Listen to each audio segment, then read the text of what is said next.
Aquilo que não oferece resistência supera as substâncias mais duras. Aquilo que não oferece resistência pode entrar onde não há espaço. Poucos no mundo conseguem compreender o ensinamento sem palavras, ou entender o valor da não-ação. Lao Tzu. Não há provas concretas de que ele tenha realmente existido, mas se ele existiu, provavelmente foi em algum momento por volta do século V ou VI a.C. No entanto, o filósofo chinês Lao Tzu escreveu uma obra-prima chamada Tao Te Ching, que é a principal obra do taoísmo. Um conceito bem conhecido que surgiu da filosofia taoísta é o Wu Wei, que pode ser traduzido como ação sem esforço ou o paradoxal ação da não-ação. Em termos práticos, podemos descrever o Wu Wei como o estado de fluxo, frequentemente mencionado como a zona por atletas. Quando os atletas estão na zona, eles se envolvem na ação sem esforço, movendo-se pelo tempo e espaço quase sem esforço. Não há extremos, preocupações ou pensamentos.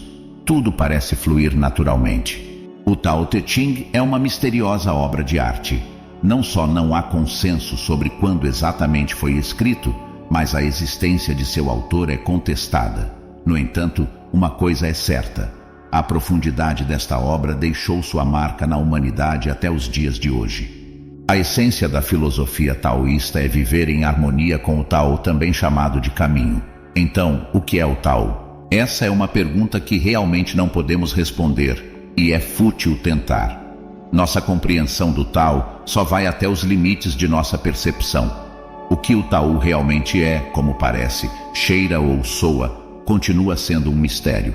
Além disso, segundo Lao Tzu, o Tao que mencionamos não é o verdadeiro Tao. Então, que conhecimento temos sobre o Tao? Bem, os filósofos taoístas enfatizam repetidamente que o verdadeiro Tao é uma força abrangente que está além de nossa compreensão e não pode ser percebida pelos sentidos. E embora nunca possamos compreender o verdadeiro Tao, o objetivo é viver em acordo com ele, o que é surpreendentemente semelhante à abordagem estoica em relação à natureza.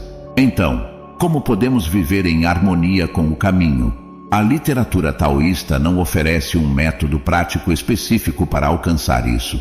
No entanto, podemos encontrar muitas pistas que apontam para alcançar a tranquilidade da mente, controlar os sentidos, ser humilde e cessar o esforço, a fim de nos abrirmos para o funcionamento do universo. Essa tranquilidade da mente não significa necessariamente que devemos nos sentar em algum lugar com os olhos fechados. Os taoístas observam que a tranquilidade da mente pode ser combinada com a ação. E se estivermos completamente no momento presente, nossas ações fluirão sem esforço, sem atrito e acompanhadas de uma concentração extremamente aguçada. Em sua biografia, o ex-jogador profissional de basquete Bill Russell escreve: "Era quase como se estivéssemos jogando em câmera lenta. Durante esses momentos, eu podia quase sentir como o próximo lance se desenvolveria e onde o próximo arremesso seria feito." O trabalho taoísta Zhuangzi contém uma história sobre um cozinheiro chamado Ting, que se envolve em seu trabalho enquanto está em um estado de fluxo. Isso chamou a atenção do Sr. Wen Hui, que ficou maravilhado com a elegância com que o cozinheiro cortava os bois. Quando ele elogiou sua habilidade, o cozinheiro Ting colocou sua faca de lado e respondeu: "O que me importa é o caminho, que vai além da habilidade. Quando comecei a cortar bois, tudo o que eu via era o próprio boi. Após 3 anos, eu não via mais o boi inteiro. E agora eu me entrego ao espírito e não olho com meus olhos. Percepção e compreensão chegaram a um ponto de parada, e o espírito se move onde deseja. Eu sigo a natureza das coisas, acerto os grandes vazios, guio a faca pelas grandes aberturas e sigo as coisas como são. Assim, eu nunca toco no menor ligamento ou tendão, muito menos em uma junta principal." Uma parte essencial desta história é a condição da faca que o cozinheiro utiliza. Ele afirmou que os bons cozinheiros trocam suas facas a cada ano, pois cortam com habilidade, enquanto os cozinheiros medíocres trocam suas facas a cada mês, pois fazem cortes grosseiros. No entanto, O cozinheiro Ting usava a mesma faca por 19 anos, porque a usava com habilidade e sutileza. Essa história se conecta a outro ensinamento essencial do taoísmo, que é o poder da sutilidade. Ao forçar e lutar, podemos até concluir a tarefa, mas ao mesmo tempo gastamos muito mais energia do que o necessário e possivelmente sofremos com danos colaterais.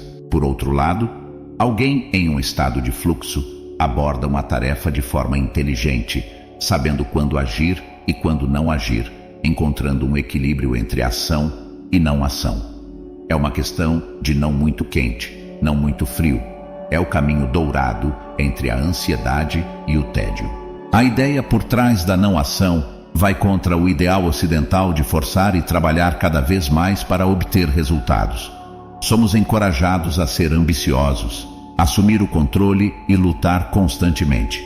No entanto, muitas pessoas sofrem de depressão, transtornos de ansiedade e distúrbios do sono. Será que estamos nos esgotando? Muitas vezes olhamos com desdém para a passividade e a confundimos com preguiça, mas são coisas diferentes. Quando observamos a natureza, não fazer nada faz muito mais sentido do que pensamos. Os resultados não são proporcionais à quantidade de energia que gastamos. Os resultados são a consequência de uma série de ações. O curioso é que muitas dessas ações acontecem naturalmente, e uma tarefa não precisa de mais intervenção humana do que o necessário para direcioná-la na direção certa. Não é verdade que muitos problemas se resolvem por si mesmos? O taoísmo compara a vida a um rio. O rio já tem um curso ou vários cursos, e uma vez que nos encontramos nesse rio, podemos nadar contra a correnteza, segurar em um galho ou deixar ir e seguir o fluxo. Na maior parte de nossas vidas, nadamos contra a correnteza e nem percebemos.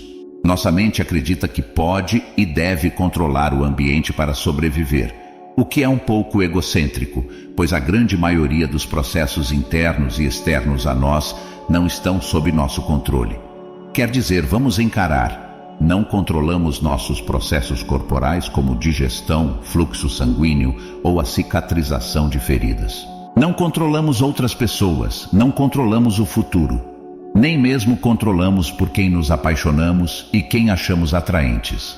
Tudo fora de nossas próprias faculdades simplesmente segue seu rumo, às vezes impulsionado pela inteligência, mas na maioria das vezes em um curso natural.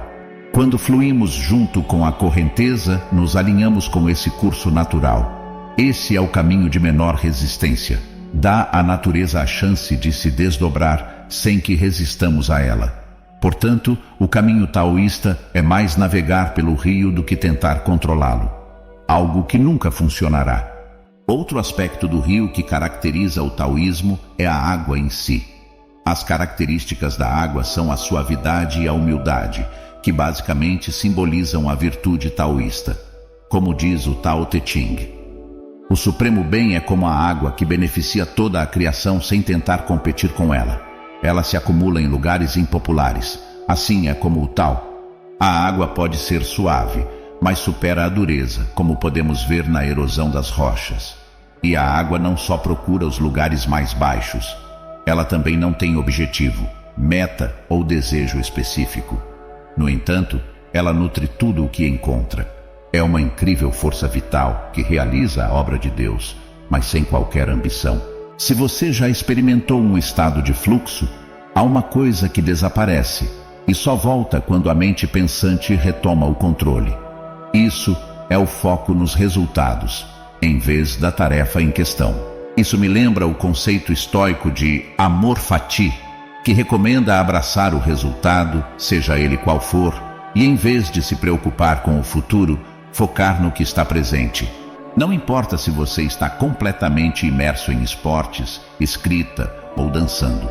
Quando você está em um estado de fluxo, você esquece os resultados, a pressão, as ansiedades sobre o futuro, os fracassos do passado.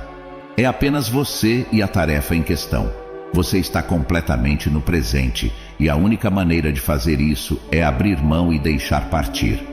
Deixar partir significa parar de nadar contra a correnteza, parar de se agarrar a galhos. Significa deixar o passado para trás, deixar o futuro para trás, concentrar-se totalmente neste momento e vivê-lo sem hesitação.